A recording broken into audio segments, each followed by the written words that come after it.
To preface, my family owns a business that is very well known in our sector and makes loads of profit. Thus, I am a trust fund baby. I try to not be spoiled and have always worked myself. I met my fiancé Mark when I was 20 and working as a waitress. We began dating a few months later, and he proposed to me last year. Now, Mark is not poor. He is upper middle class, and while he doesn't struggle in life, he didn't have much to spend and lived very frugal.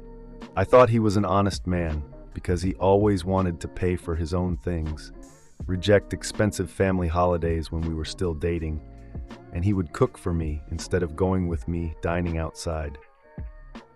What I want to say is that I never had the impression that Mark was trying to take advantage of me or my family. In the beginning, my family was a little sketched out and brought up the gold digger argument, and I stood up for him and fought with my dad. They came to love and accept him. When Mark graduated, Dad hired him, and now he is in a high-earning position.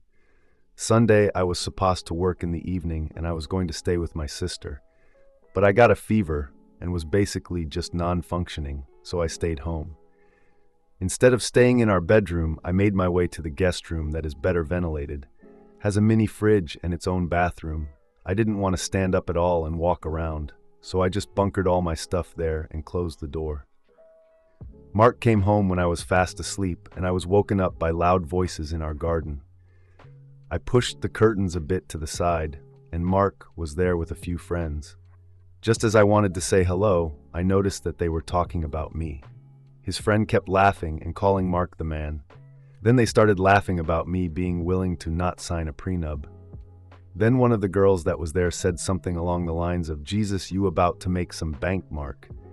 Mark laughed and said, "Yeah, just 3 more years and I am free." At this moment I felt sick to my stomach and wanted to throw up. I kept hearing them calling me trust fund Barbie and stupid and so on. I didn't know what to do, so I just lied petrified in my bed and waited till the people left and Mark went to bed. I texted my sister and snuck out to her place in the middle of the night and just passed out without telling her anything. I haven't returned home and just told Mark that I was sick and didn't want to make him sick. My sister has been really worried, but I just feel so ashamed about everything. My family was right, Mark is a gold digger and I fell for it. Even if I tell my family what happened, I have no proof. My father can't fire him just because he is a dick. As far as I know, he is excellent at what he does, and he has no legal foot to fire him, I think. I just feel so confused, ashamed, and angry, and would appreciate some insight. Edit: we are non-US. Mark wasn't talking about anything else. He has no debt as he partly was under a scholarship and with part of it I helped pay it off. There is no way he wasn't talking about me. Edit 2. Thank you all for your great advice. I opened up to my sister about it and she is right now with me reading all your responses. We have called up Dad and I will talk to him tomorrow. I will be signing out for the time being. Thanks again. Edit 3. Some questions have come up. I don't drive, that's why my fiancé didn't see my car. I mostly Uber around. I worked as a waitress for the experience, not for the money. And I don't any longer. I don't work for my father. I am a company shareholder, and I have to go to the general quartal meetings. But I don't work for him. I'm sure that it wasn't a fever dream. It was around 38.5 C, and while it was enough for my body to hurt, it wasn't enough to have a vivid dream. By pass out at my sister's, oh don't team, literal, medically passing out.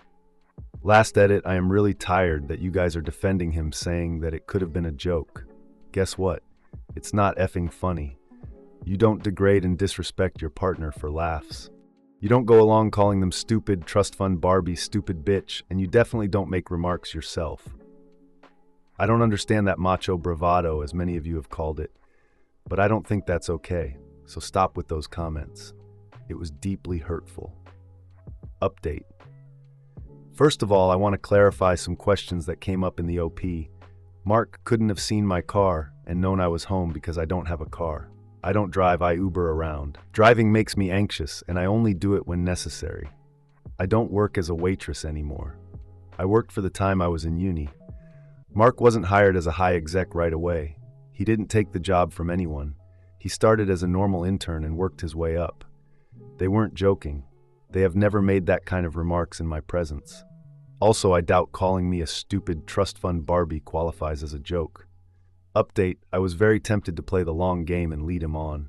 But I decided to just present him with a prenup to look into his reaction. After telling my dad, we invited Mark for lunch and would serve him the prenup there. However, to be sure about things, I asked him if he had had anyone over, because our neighbors had complained about loud noises. He said yes, that his buddies were there. He didn't mention the girls that I saw. We finished lunch and Dad served him the papers saying that it was a must for getting married. You could instantly see that he didn't expect this. He got angry and asked me to speak to him alone. We went into the other room and he began babbling about blindsiding him and that this just really felt like a personal attack. He was trying so hard to sell me the role of victim and making me out to be the villain. Then he just said that he needed to think everything through and left. I have to admit, I kind of broke down and began second-guessing me, but I could keep it together. My family happily didn't pull the bear. I told you so, S. We looked into everything, and I have the legal right to evict him.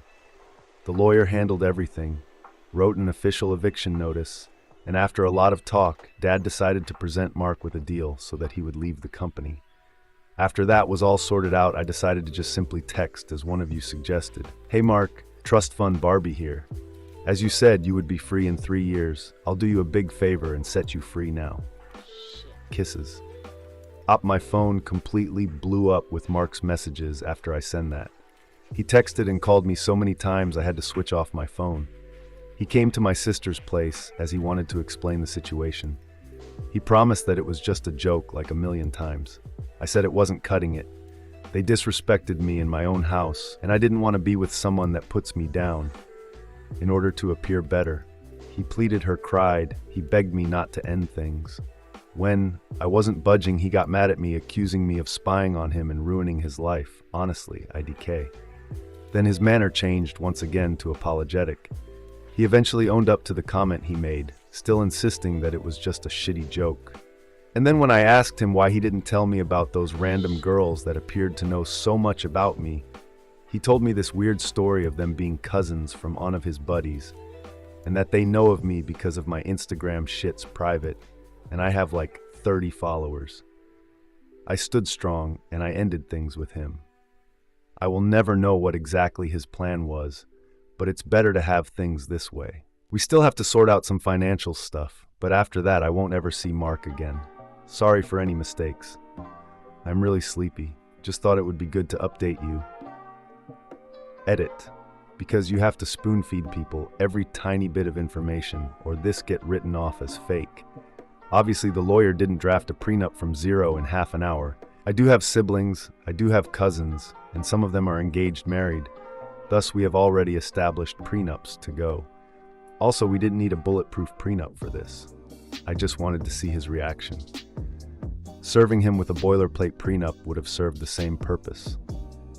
Also, no, I didn't ruin his life. He will not be fired. He will not be badmouthed in any kind of way. He has still all the opportunities in the world to succeed. I thought I made it clear that I gave him notice for eviction, meaning he had days to leave the property. That's why I'm staying with my sister. It's not a done deal, it's still in progress, but the biggest steps have been made. Jesus, people,